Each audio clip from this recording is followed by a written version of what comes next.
Nelson Bay Road is a sore point with the Port Stephens Shire Council. Each year it receives a grant from the DMR for roadworks in the area. Because funding hasn't risen in real terms since 1974, the council has had to draw up a list of priorities. This year, Seam Road was first and Nelson Bay Road was second. But following deputations to Roads Minister Brereton, he declared that the lion's share of the $400,000 grant should go to Madawi. Shire President of Port Stephens Shire Council, Roy Taylor. It disturbed Council to the degree that Council up to this point, and until that actually happened, has always laid its own priorities down for its own roadworks, and it's the first time that we've had a ministerial decision come and override the priorities of Council. Of course, the road that he did put the $300,000 on, which is Main Road 518, the one through Madawi, stood at priority number 6 in Council's line of priorities. But the Nelson Bay Road has a reputation as a horror stretch. Last year, according to police, was an exceptionally good year. There was only 1 fatality and 5 serious accidents. But that's cold comfort for the residents here who have to travel this road every day. There are many stories of near misses on that road, and although most locals know the trouble spots, it's the visitors they're most worried about. I must admit, I'm not particularly happy with it. There are stretches which are quite good, but overall I feel it's a detriment to our area. What do you think would happen if they did improve the roadway? Well, 2 things I think would happen. One, we'd have an increase in tourism and also an increase of people commuting from this area to Newcastle. And that would help.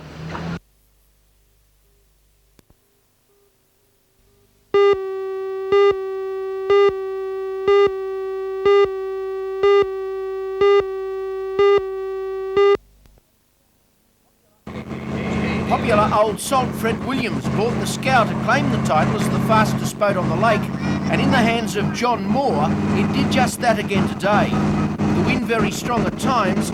Someone said that some of the boats in last week's Pulver Island ski race did not go as fast. It flew the flying machine and won by a clear 6 minutes. Second was the St George State Champion skate, Guess What, sailed by Jeff Hughes. Then more daylight to a 5:05 top class with Peter Williams in charge. It's worth noting though that the top 5:05s were fighting out the state title at Middle Harbour today. The first 16-footer home was the Newcastle Park Royal, sailed by David Anstey.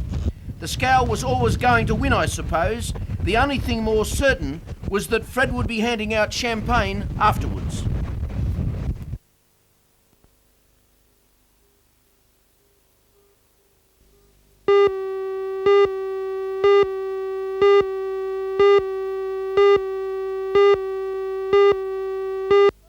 Rider Peter Rousseau, ghost. He has a bit of a tussle with his Broken Hill compatriot Kent there. Oh, he's lost him. He's lost him. Go. Stevens got away well on the outside still. Oh dear, there's a little bit. Oh, Primmer's down, bang, that's a heavy one. What happened there was that 2 riders were not going to give each other room going into turn 1. It was a battle for the turn, and they both ran out of room. Tony Primmer hard up against the other rider. It was a bit of shoulder-to-shoulder stuff, actually. No.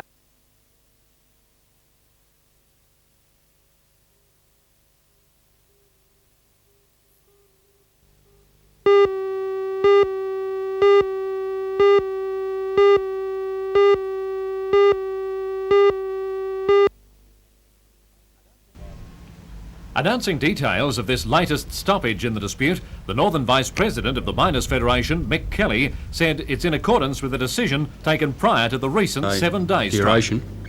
In line with that particular resolution, the aggregate meetings will begin tomorrow in Queensland.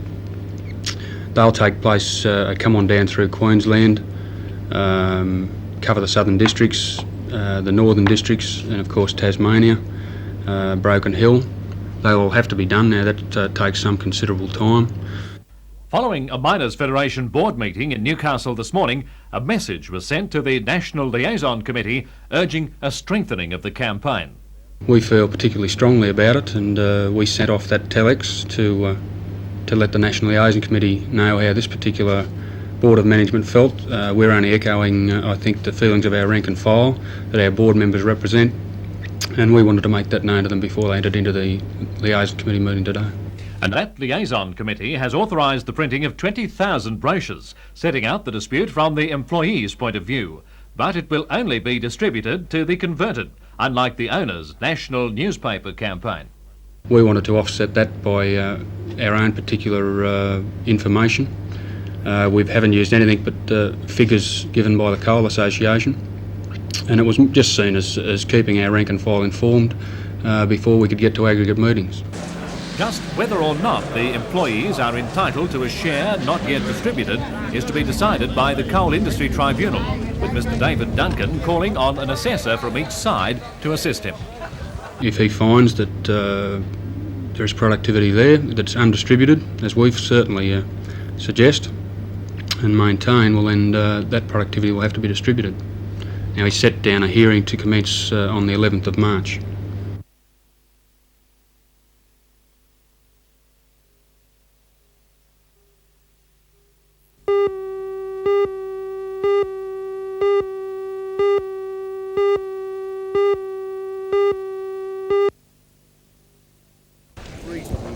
It was a race worthy of the big crowd that turned up to back every vantage point at post time. There was some money about it. Hit it star 30 each way. Bookies board and seeing results of Hit It Star, Blazing Fontaine, Top Avenger and Hader Prince. You could hear a pin drop as they jumped in the 1986 Penfolds Classic. Racing, Blazing Fontaine landed nicely at the start. Away will also the American and moving up Decimal Currency. Classic Ella going towards the lead. Top Avengers on the inside of Prince Arthur. And right around the outside there was Imperial Majesty. Further back on the outside of those is Playing the Palace. And up and around the outside is Sea Swell, double schedule in front of it. Hit It Stars back on the inside. Now further back in the field was Coaling Prince and Maya Card at the tail of the field. They've got 800 to go and Classic Ella just led Prince Arthur Casino Club making a line of 3. 2 lengths away to Top Avenger. It's travelled nicely in 4th place. Over on the inside is the American. Then came Decimal Currency. Out wide is Playing the Palace, followed by Blazing Fontaine. Double schedules off the track. So too Hader Prince as they swing into the straight. Imperial Majesty. Well back there on the inside, Coaling Prince. And at the tail of the field, Maya Card. They've got 300 to go in the Penfolds Classic. And Prince Arthur's moving up to go to the lead. Top Avenger's coming home quickly down the outside. And soon after the favourite, 200 to go's taken over Top Avenger. He's raced a half length in front. Prince Arthur followed by Classic Ella. Hit It Star, Blazing Fontaine, but 100 to go. The Penfolds Classic, Top Avengers in front. Hit It Star, Blazing Fontaine, but Top Avenger too good. Top Avenger came away a length and a half to Hit It Star, Blazing Fontaine and It was of course a brilliant win, but what a run by the place getters who had to work their way through the field. Top trainer Brian Mayfield Smith, a man tipped to uncrown the legendary TJ, sees the horse as a real chance in the $1 million Golden Slipper. Yeah, he's in the slipper, yeah. How do you rate him with the other one, Imperial Baron? Well, you know, there's nothing much between him and Imperial Baron. I've galloped them together, they've trialled at the same time together, and, you know, you could hardly split them, really.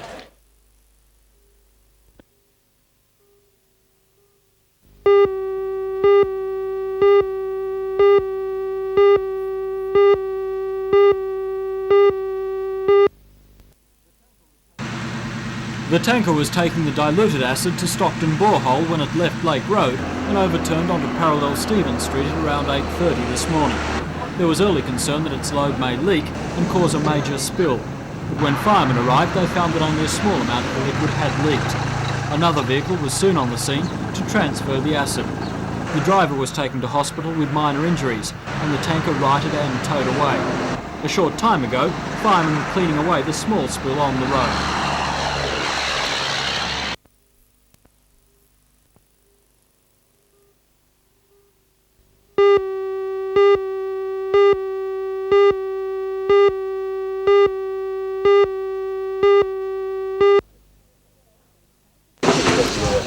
They say that man cannot live by bread alone, but if he had to, the range displayed at the International Sports Centre for the 1986 Newcastle Bread Show could help him decide just what type. 784 entries rolled in from across the state, including some from Queensland bakeries. In all their different shapes and sizes, they were judged on volume, texture, aroma and crumb colour. Chief Judge Arthur Dennison has been making and judging bread around the world for the past 40 years. Respected as knowing his dough, Arthur holds the world record for judging more than 300 international bread shows. He says the secret lies not in the mixing of the basic ingredients, but in fermentation control, and believes there's a lot of misconceptions about the common loaf. People have been told it's fattening. White bread, all the good is taken out of your white flour. This is wrong, because the extraction rate from the berry, the wheat berry, is 78%, so you're still holding back some of your B1, B2, riboflavin. And this, even now, your medical people will tell you to have 3 or 4 slices of bread a day, irrespective of what type of bread it is, for bulk in your system. Just how nutritious is bread? Bread is one of the most nutritious foods there is. Bread can be eaten by anybody. It's you're not allergic to plain bread. And I would suggest too that bread today is more nutritious than what it was 30 years ago.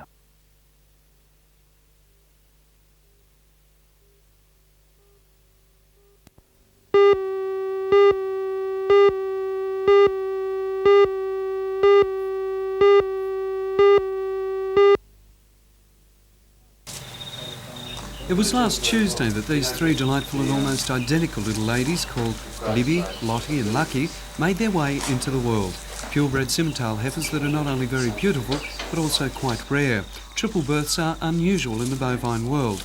The survival of all siblings is quite a feat, and credit for that must go to the proud owners, Brian and Maria Fogg of the Glenagra stud at Cunjiwoy, southwest of Cessnock. A fair bit of praise must go to Mum too, the 3.5-year-old Seymour Amber, who gave birth to 6 pairs of legs that carried a combined weight of almost 100 kilograms. Brian Fogg says he thought Amber may have been carrying twins due to her size. He certainly didn't expect triplets. Once she started, she had the 2, and we sort of didn't expect any more, you know, and then we sat her down in the yards, and then she was very uneasy, like she was trying to calve again, and so we tried her again. There was another calf, you know, in there, you know. Amber is proving not only fertile but also a very productive mother with plenty of milk. And although there's room, I don't know whether she could stand another one at the dairy bar. She's naturally enough a very proud and capable mother. But what about the father? What does he think? Well, to find the father, Pinjarra Excelsior, you'd have to go a long way. You see, he's a bull stationed in Victoria and arrived here at Glenagra as a straw of semen. Amber and Excelsior didn't get together in the natural sort of way. Imagine the result if they had.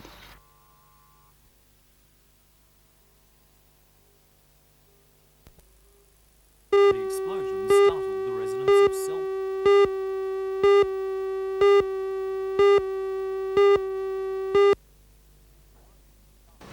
The explosion startled the residents of Selwyn Street, Merriweather just after 9 last night. Fire brigades and ambulancemen arrived to find the ground floor flat of Edna Jordan covered in broken glass. The blast blew off the cupboard doors and shattered windows at both ends of the flat. Edna and her friend Ron Grant were startled, but aside from a few scratches on Ron, they were unhurt. Edna had been in the kitchen at the moment of the explosion. Well, I was standing here getting a spoon out of the drawer. Yeah. And Ron was sitting there. I'd just given him some ice cream, and I was going to have some yoghurt out of the fridge, and it just went woof. And I said, oh my God. The fire brigade believes the explosion was a freak accident. They say a spark from the hot water system inside the cupboard may have ignited insect spray covering the shelves. While the cause may never be certain, Edna and Ron are certain never to forget the explosion.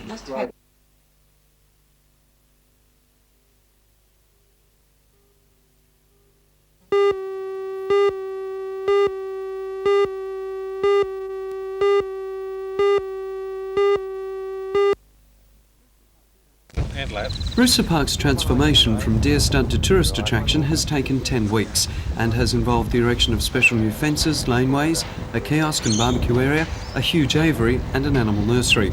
The stud was formed almost 20 years ago by Beresford Smith, whose interest in deer began in the post-war years when he joined his father and brother on deer hunting expeditions.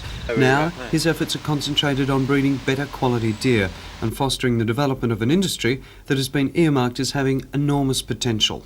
Another 10 years at least, deer farming will only just be coming in its full. Then it'll take that long for deer farmers and deer farmers that are coming into the industry to produce sufficient animals. At this stage, we're importing around about 400 tonne of venison a month from New Zealand because they can supply it where we can't. From a commercial point of view, deer farming is a highly intensive form of grazing requiring huge capital investment. Beresford mainly farms 3 species of deer: the red deer from Britain, of which this 5-year-old stag is a magnificent example for venison, velvet and breeding; the rooster, which originated in Asia and is also a very versatile animal; and the familiar fallow deer, the most populous deer in Australia. As well, Rooster Park is home to 3 other species: the extremely nervous chital, the delicate and high-hopping Indian antelope, which is highly valued for its aesthetic and ornamental value, and the sambar, which, while being the largest of all deer, is also the most evasive to catch and domesticate.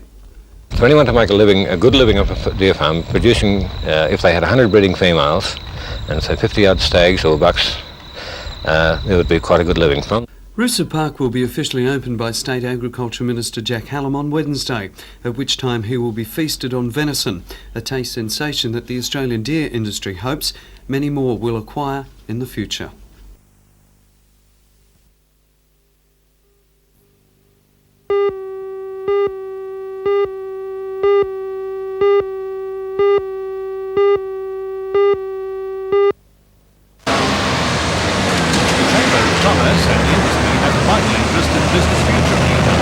President Laurie Molyneux sees BHP as part of the family here, having been in Newcastle since 1915. The obvious worry to Newcastle is the fact that Mr Harmscourt may hive off parts of BHP, and if they happen to be the Rod and Bar Division and the Coal Division, both of which have their head offices now in Newcastle, we'd be in a state of serious confusion, to say the least.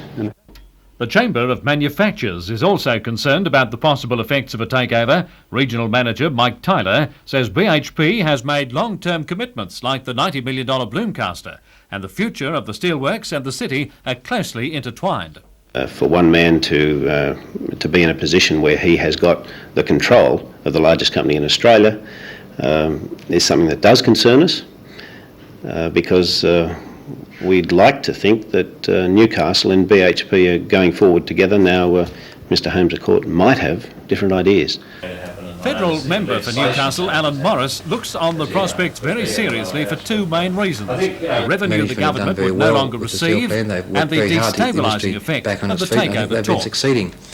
The Harmscourt takeover bid creates an enormous uncertainty, not just in the minds of government and politicians, but also in the minds of, particularly in the minds of the people who work for the BHP. They don't quite know where they're going, what the company's future is, and therefore what their future is. That won't help Newcastle, it won't help the steel industry, and that overall implication is one that Mr Harmscourt has destabilised the BHP, I think, very seriously. Also, you're worried about the ramifications for government revenue of any possible partial takeover. Yes, well, this modern trend of takeovers is based on the interest on the loans being paid by taxation. In effect, the interest are tax deductible.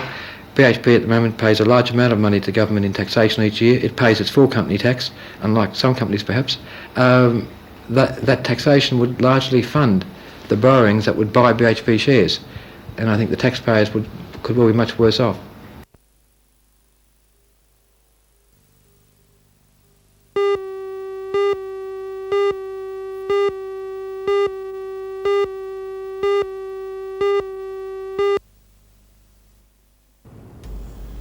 The Iron Spencer was built 5 years ago in Kure in Japan. She arrived in Newcastle in July 1981 and since then has transported cargo around the coast of Australia with some overseas voyages. Last month it was the Iron Newcastle's glory on its maiden voyage to hold the record of 137,971 tonnes of export coal. Today that glory was taken away as the older sister vessel left Newcastle with more than 139,000 tonnes of coal on board. The Iron Spencer with her record cargo is bound for Japan. Her voyage will play a major part in increasing our coal shipments and expanding Newcastle's export trade.